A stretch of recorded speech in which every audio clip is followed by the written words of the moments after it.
अत्यंत दिमाखामध्ये left right करत कदम वाढवू एक तालात महाराष्ट्र दिनाच्या या संचलनामध्ये दाखवूया शिस्त आणि माननीय स्वातंत्र्य सैनिक, लोकप्रतिनिधी, पदाधिकारी, प्रतिष्ठित नागरिक, अधिकारी, कर्मचारी, पत्रकार बंधू भगिनी तसेच युवक युवतींना महाराष्ट्र राज्याच्या 67व्या स्थापना दिनानिमित्त आणि कामगार दिनानिमित्त मी आपल्याला खूप खूप शुभेच्छा देतो।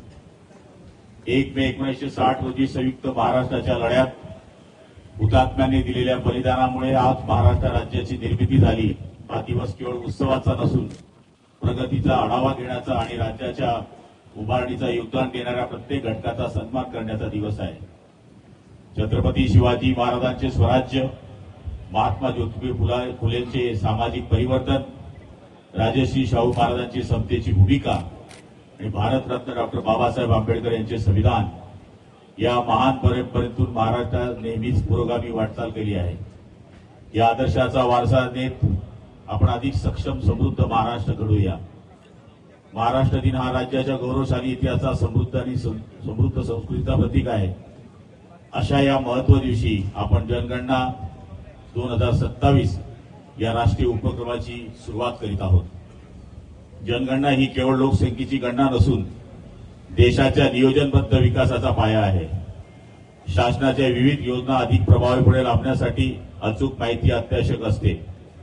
यासाठी ही डिजिटल पद्धतीने केली जाणारी यासाठी 1 मे 2026 ते 15 मे 2026 या कालावधीत स्वयंगणना नागरिकांसाठी उपलब्ध करून देण्यात आलेली आहे। मला विशेष आनंद होत आहे की या महत्त्वपूर्ण उपक्रमाची आज महाराष्ट्र दिनाच्या निमित्तानं जळगाव जिल्ह्यात माझ्यापासून होत आहे। त्यामुळे मी जिल्ह्यातील सर्व नागरिकांना मनापासून आवाहन करतो की अचूक, प्रामाणिक आणि पूर्णपणे पुढाकार घेऊन स्वतःची माहिती आणि राष्ट्रीय कार्यक्रमात आपण सहभाग घ्यावा आणि सहभाग नोंदवावा ही विनंती। आरोग्य हा प्रत्येक नागरिकाचा मूलभूत हक्क आहे असे मानून जिल्ह्याच्या उल्लेखनीय प्रगती साधली आहे। राष्ट्रीय गुणवत्ता आश्वासक कार्यक्रमात 1 प्राथमिक आरोग्य केंद्र व 17 उपकेंद्रांना राज्य स्तराचं मानांकन, माझं गाव आरोग्य संपन्न गाव या मोहिमेद्वारे जनजागृती, माता बाल आरोग्य, लसीकरण, कुपोषण निर्मूलन व स्वच्छतेवर प्रभावीपणे भर देण्यात येत आहे। लाखो लाभार्थ्यांना गोल्डन कार्ड वितरित करण्यात आले असून सुमारे 4 लाख नागरिकांना उपचाराचा लाभ मिळत आहे। यासाठी 918 कोटी 52 लाख रुपयाचं देयक अदा करण्यात आलेली आहे। त्याचबरोबर आपत्ती व्यवस्थापन अधिक सक्षम करण्यासाठी जिल्हा आपत्ती व्यवस्थापन प्राधिकरणामार्फत सर्व तालुक्यांना 87 पोलीस चौक्यांचं आपत्कालीन साहित्य किट वितरित करण्यात आलेलं आहे। एप्रिल 2025 ते 2026 या कालावधीत नैसर्गिक आपत्तीमुळे 8,51,000 शेतकरी व 6,20,000 हेक्टर क्षेत्र बाधित झाले आहे।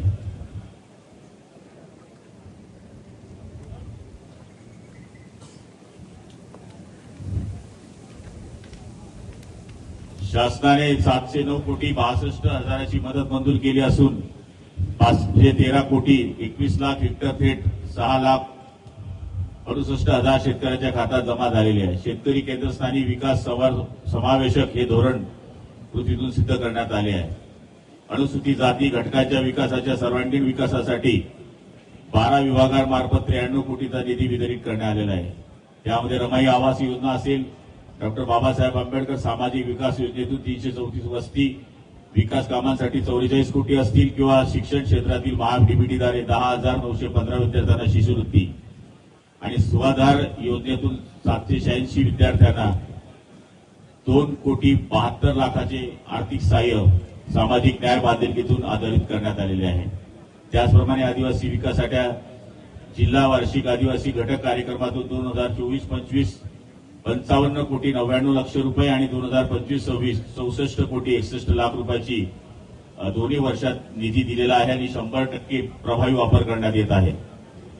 जिल्ह्यातील कायदा सुव्यवस्था अधिक बळकट करण्यासाठी पोलीस दलाच्या अत्याधुनिक सुविधा उपलब्ध करून देण्यात आल्या आहेत। यामध्ये 16 4-चाकी वाहनांची साठी 1 कोटी 99 लाख तसेच गुप्त वार्ता विभागासाठी 1 4-चाकी गाडी व 2 दुचाकी गाडी वाहनांसाठी 11,35,000 रुपये देण्यात आला असून यामुळे पोलीस दलाची कार्यक्षमता अधिक सक्षम झाली आहे।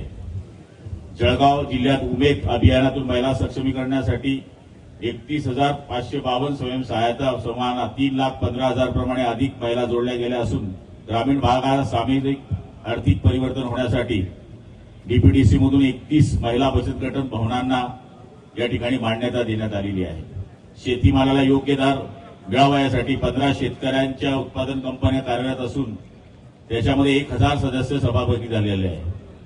शासन व बँकांकडून 1,500 कोटी रुपयापेक्षा अधिक कर्ज सहाय्यामुळे लाखो महिलांना व्यवसाय उभे राहिले आहेत। 2 लाखाहून अधिक महिला लखपती बनल्या आहेत। आज जळगावची नारी शक्ती आत्मनिर्भरतेकडे आत्मविश्वासाने वाटचाल करीत आहे। जिल्ह्यात प्रधानमंत्री आवास योजना व इतर राज्य आवास योजनेद्वारे 2,11,000 घरकुले मंजूर करण्यात आली असून सुमारे 1.5 लाख घरकुले पूर्ण झालेली आहे। यामुळे लाखो कुटुंबांचे घराचे स्वप्न साकार झाले आहे। ज्यांच्याकडे जागा नव्हती अशा 28,000 लाभार्थ्यांना घरासाठी जागा उपलब्ध करण्यात आलेली आहे। ग्रामपंचायत विभागामार्फत सर्वांगीण विकास करण्यासाठी स्वच्छता वार उपक्रम साजरा केला जात आहे। जिल्ह्यातून 1,160 पैकी 483 ग्रामपंचायती व 5 पंचायत समितींना ISO मानांकन प्राप्त झालेलं आहे।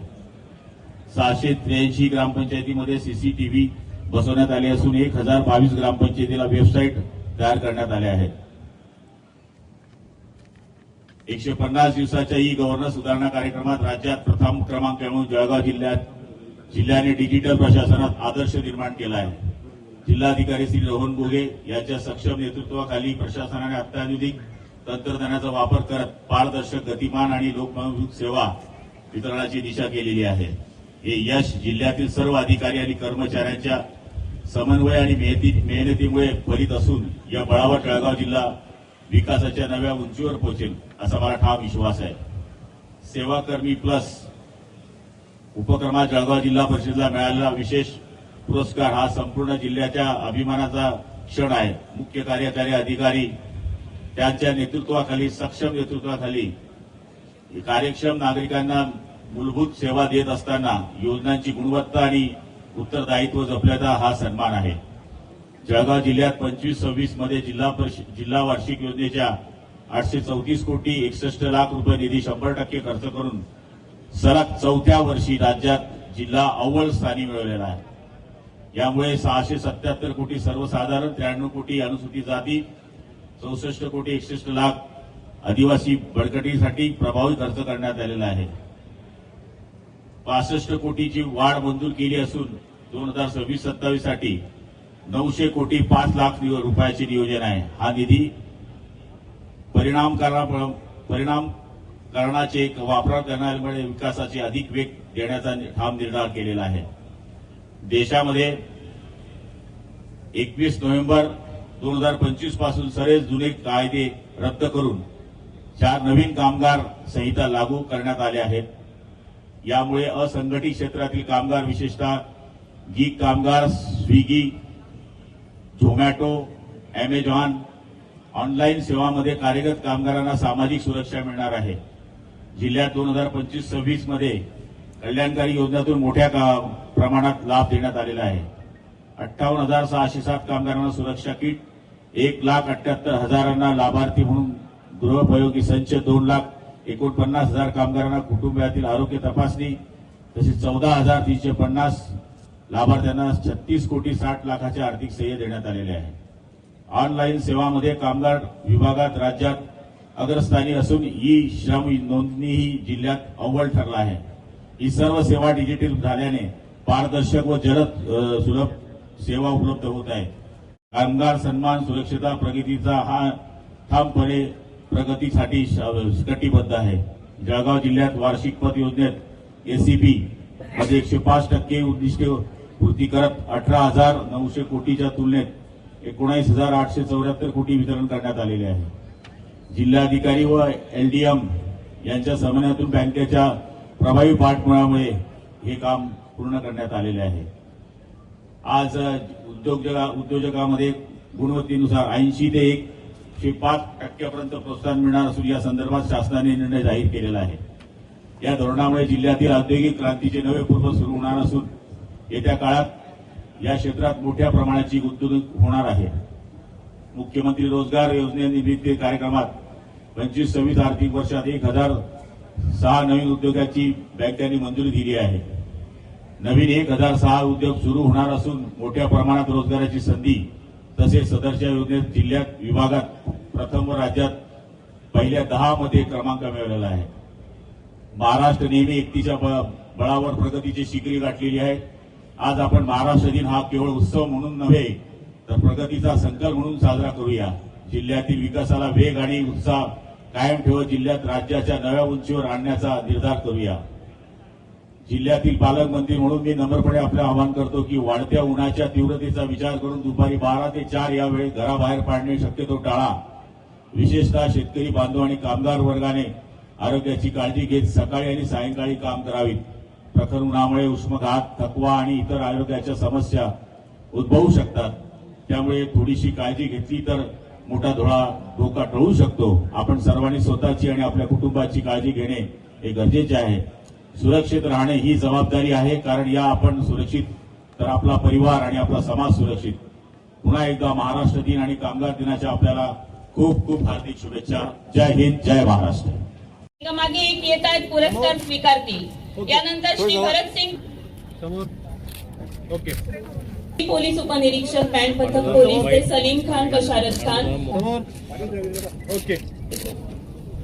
पोलीस अधीक्षक कार्यालयाची जी सगळी नावं आहेत मी एका पाठी श्री अण्णासाहेब घोलप, पाठोपाठ श्री विठ्ठल फुसे, श्री रवींद्र गायकवाड, श्री दिलीप जाधव, त्या पाठोपाठ युसुफ खान, पाठोपाठ संदीप रमेश पाटील, संदीप भिकन पाटील, राहुल सन्मानित करतो आहोत. बॅक टू बॅक नावं यासाठी घेते की मोहम्मद इरफान मलक यासी, रमेश सोनवणे, संदीप अशोक नंदा. अधीक्षक कार्यालयाचे ह्या सगळ्यांना आपण या ठिकाणी सन्मानित केलेलं आहे. आपण पोलिसांना या ठिकाणी सन्मानित करतो आहोत. गुणवंतांचा सन्मान या ठिकाणी सज्ज राहायचा. आता पोलीस विभागाचे सगळे प्रयत्न भरपूर आहेत. यश मिळालेलं आहे. टाळ्यांच्या गजरामध्ये नाव घुमू दे गुणवंतांचे. आपण सगळेजण या ठिकाणी पोलीस अधीक्षक कार्याच्या वतीनं आहेत. ओके ओके आपण सगळेजण या ठिकाणी सन्मानित करतो आहोत. आज महाराष्ट्र दिनी या सगळ्या जणांना एकत्रित या ठिकाणी आपण बोलवलंय आणि ओके एकामागे एक नावं घेतो आहोत आणि सगळ्यांना एकत्रित ओके अधिकारी कार्यालयाचे सन्मान आपण करणार. अस्तित्व फाउंडेशन ही संस्था आहे. या संस्थेचे अध्यक्ष अशोक गणेश राठोड यांना, कमलेश सोनवणे, अमृता सोनवणे आणि ग्लोबल बंजारा अस्तित्व फाउंडेशन.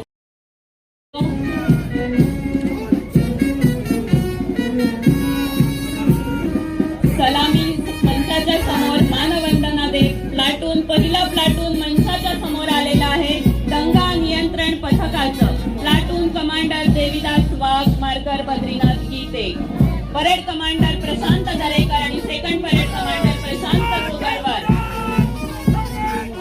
मंचाच्या समोर दुसरा प्लाटून येत आहे पोलीस मुख्यालयाचं. खेडकर आणि मार्कर आहे देविदास कोतकर.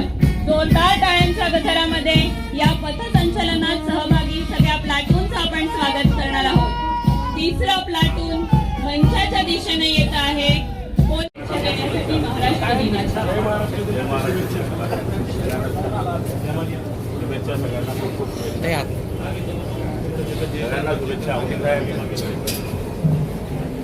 स्थापना दिनानिमित्त आयोजित केला. मान्यवरांनी पुन्हा एकदा मंचावरती यावं अशी मी आपल्याला नम्र विनंती करते.